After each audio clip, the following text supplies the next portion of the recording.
لو أنزلنا هذا القرآن على جبل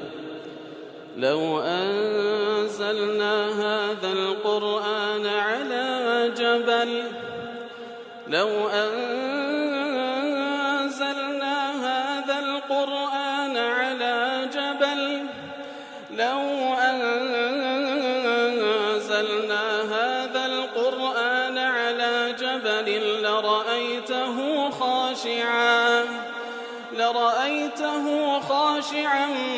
متصدعا من خشية الله وتلك الأمثال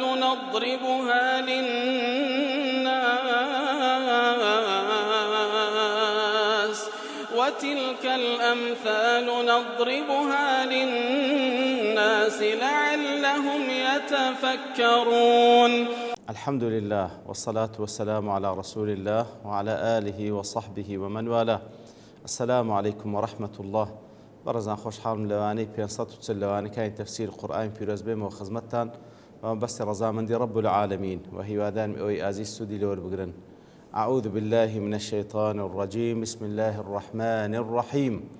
يا أيها الذين آمنوا لا تقتلوا الصيد وأنتم حرم ومن قتله منكم متعمدا فجزاء مثل ما قتل من النعم يحكم به ذوى عدل منكم هديا بالغ الكعبة أو كفارة طعام مساكين أو عدل ذلك صياما ليذوق وبال أمره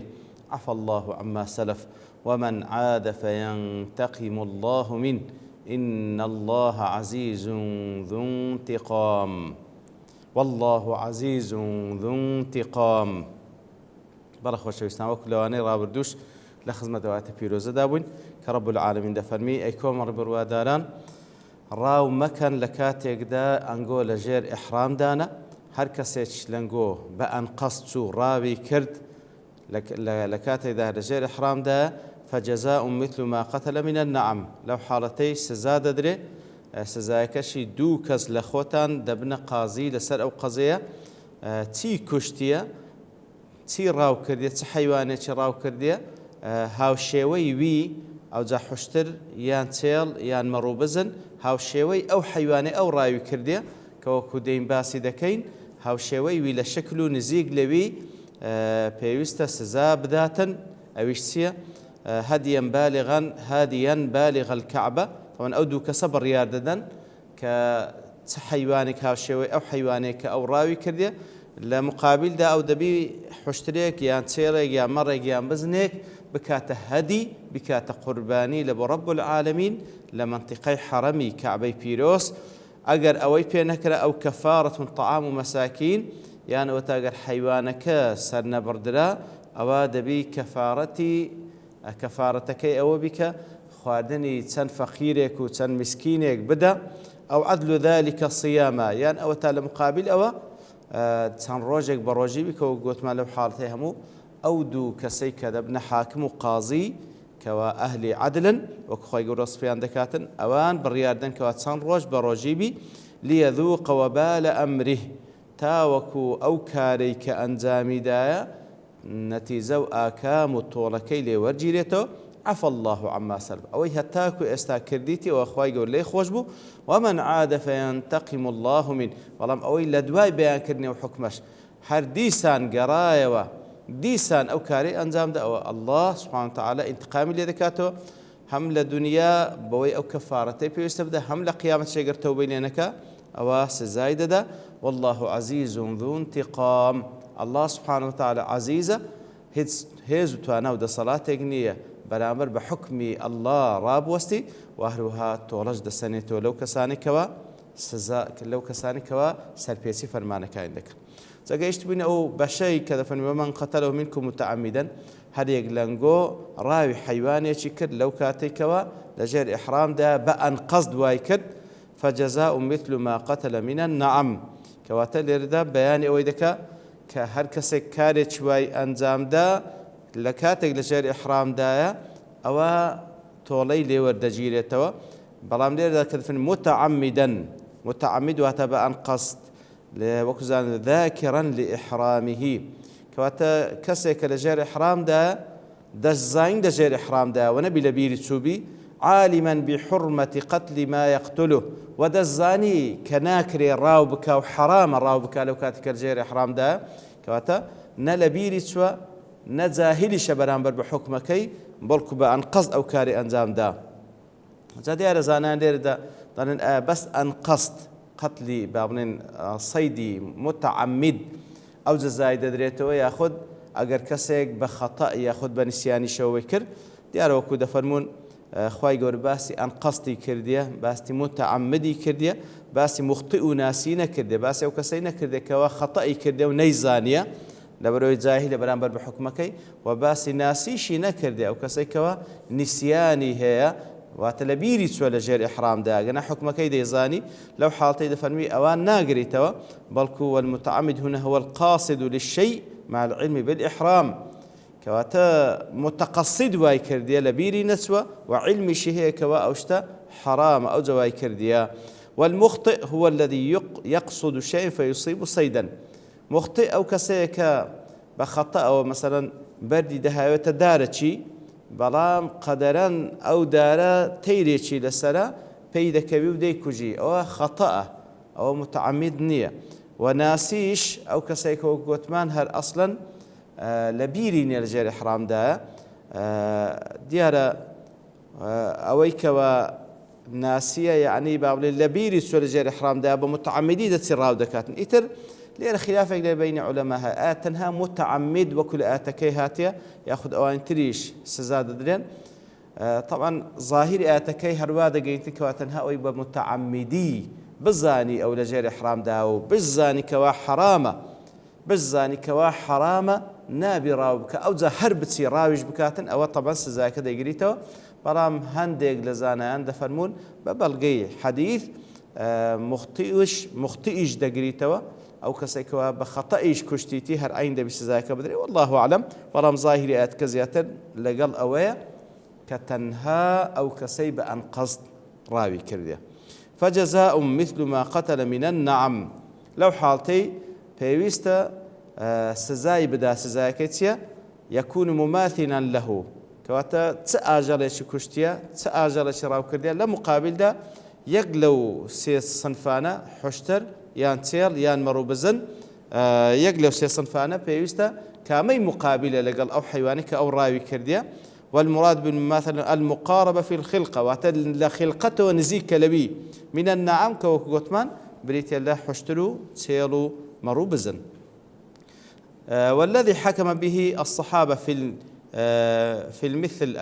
أولى بالاتباع أو كوا الصحابة لحالته كوا أن حكميان كردية حيوانك برامبر بس حيوانك دفرمي بيست اتباع أوان بكري دەڵێ ئەگەر ئەوها حکمان ئەوها بەگەر کەسێک نەعامەیەکی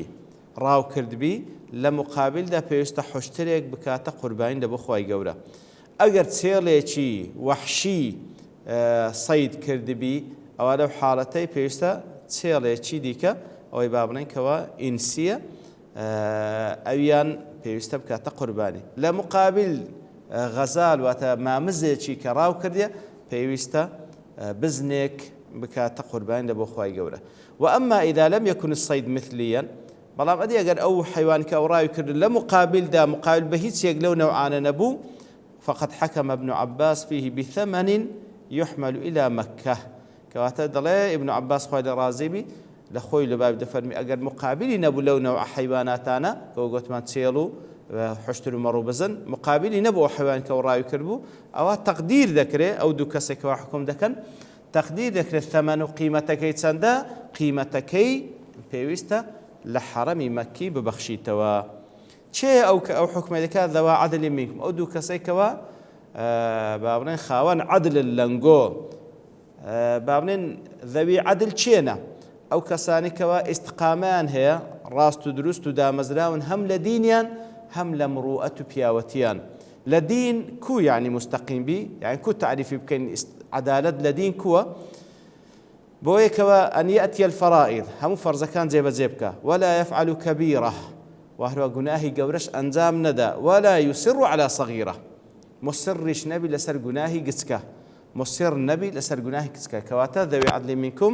ئەو کەسەیەکەوە لە دین ئیستقامەی هەبی ئیستقامە لە دینەوەی فەرزەکان جێبەجێ بکە خۆی لە کەبایرەکان بپارێزی لەسەر گوناهی گچکەش ئەگەر هەیتیشی تەبەن هیچ کەسێک بە گوناهی غەیری پێغەمبەران نەبی عەلەیهی سڵاو وسەلام لە گوناهی گچکەش ئەگەر هەشتی بەڵام مصر نەبی لەسەر گوناهی گچکە و هەروەها ئیستقامە و ڕاست و دروستی و دامەزراوی هەتم لە مروئەتیشدا لە مروئەت یعنی چ ئەلا يفعل ما يشينه عند الناس شتێکی وا نەکا لە ناو خەڵکی کەوا لە کەدار و عەیبدار بی يفعل الجميل ويدع المشين ئەوەی کە جوان و ڕێکوپێکە ئەنجامی بدا ئەوەی کەوا لە کەداری دەکا عەیبداری دەکا ناو خەڵکی ئەو شتانە واز لێبینی ئیتر ئەوەش دیارە وەکو زانان دەفن يختلف باختلاف الأحوال والبلدان والأزمنة کەواتەوەش ئەو مەسەلەی مروئەتە لە جێگا لە بۆ جێگا لە حاڵەت لە بۆ حاڵەت دەگۆڕێ لە فلانە جێگا لەوانەیە فلانە شت عەیبی بەڵام لە جێگایش کە ئەو شتە عەیب نییە کەواتە پێویستە مراعاتی ئەوە بکرێتن لەو جێگایە شتێکی وان نەکا کەوا پێی عەیبدار بی بەڵێ يحكم به ذوي عدل منكم هديا بالغ الكعبة هدي چییە اسم لما يذبح في الحج لإهداء إلى فقراء مكة هدي أو قربانية كوا لموسم حج سرد بالري لبو خواي قورة سبحانه وتعالى تاوكب كريتا قرباني ولسر فقير كاني مكش توزيع ذكري هديا بالغ الكعبة أو كفارة طعام مساكين وكوت ما كوات سن فقير اجنامك أو دو حاكمي كوا حكم دكن لقضيك أوان برياردن كوا كوكو لواني رابش باس ما كر كم ترين عدد جمع كذا فرمي طعام مساكين بزعم يعني كم ترين يا سيكسة أو زوايا لبو زياتريش حسب حيواني أو راوي كردية أو دو حاكمة ياخذ أو دو قاضي حكم دكن أو عدل ذلك الصيامة يعني لبران بردا كوش بينكرا پێویستە بە ڕۆژی بیتن ئەوەیش بابنێ عەدەدی ڕۆژەکانش بە هەماشەوە ئەو دوو حاکمە یاخود ئەو دوو قازیە بابڵێن ئەوەی دەکەن جێبەجێ دەکەن لەسەری ئەوجا لێردا ئەو سێ حکمەی کە خوای گەورەدانە بەرامبەر بە جەزای ئەو کەسێک کە ڕاوی کردیە لە کاتێک لە ژێر ئیحرامدا زانان التەرتیب حەسەب القودرە تەرتیبی ئەو سێشتە حەسەب قودرەت و توانایەتی کامەی لە توانادا هەبی ئەو دوو حاکمە ئەو دوو قازیە أو برياردان ليذوق وبال أمره ليذوق لذوق وهاتيا ذوق واتا تام كردن يشتيك زايد أخو الشيرنا طالع ياخذ هرشت شريكة أو اللي يرد ما بستا إدراك ألم العذاب ليذوقاتا وكل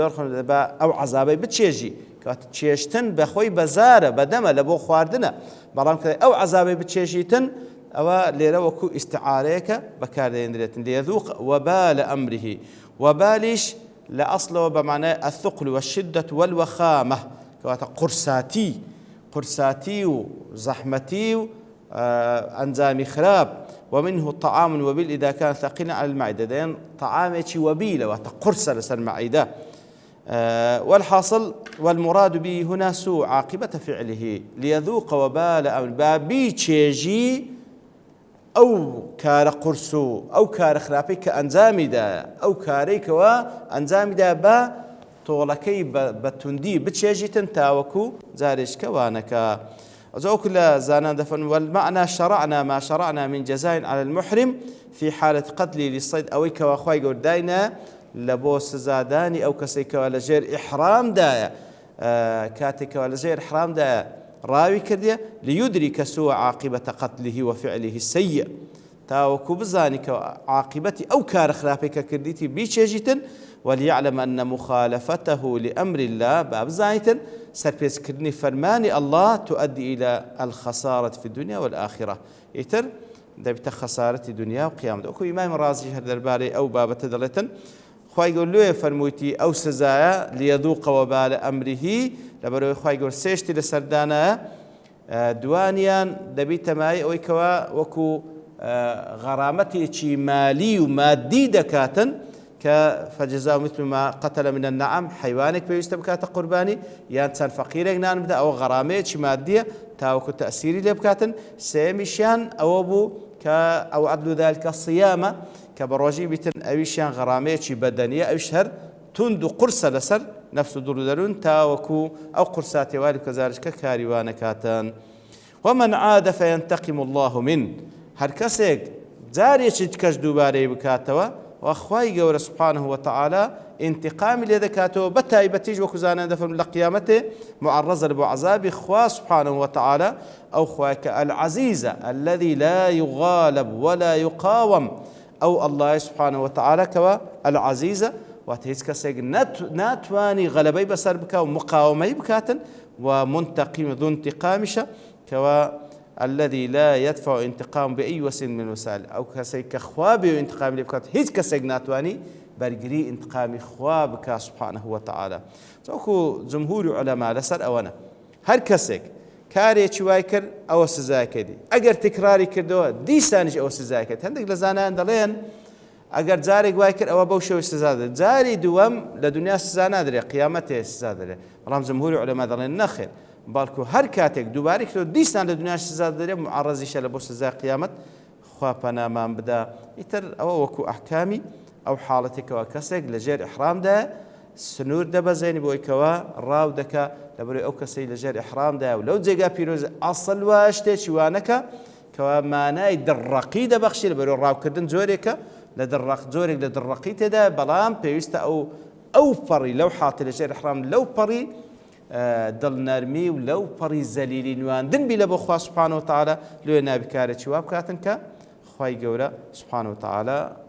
حرامي كردي لسري. وصلى الله وسلم على نبينا محمد وعلى آله وصحبه أجمعين، وآخر دعوانا الحمد لله رب العالمين. لو أنزلنا هذا القرآن على جبل لرأيته خاشعا متصدعا من خشية الله، وتلك الأمثال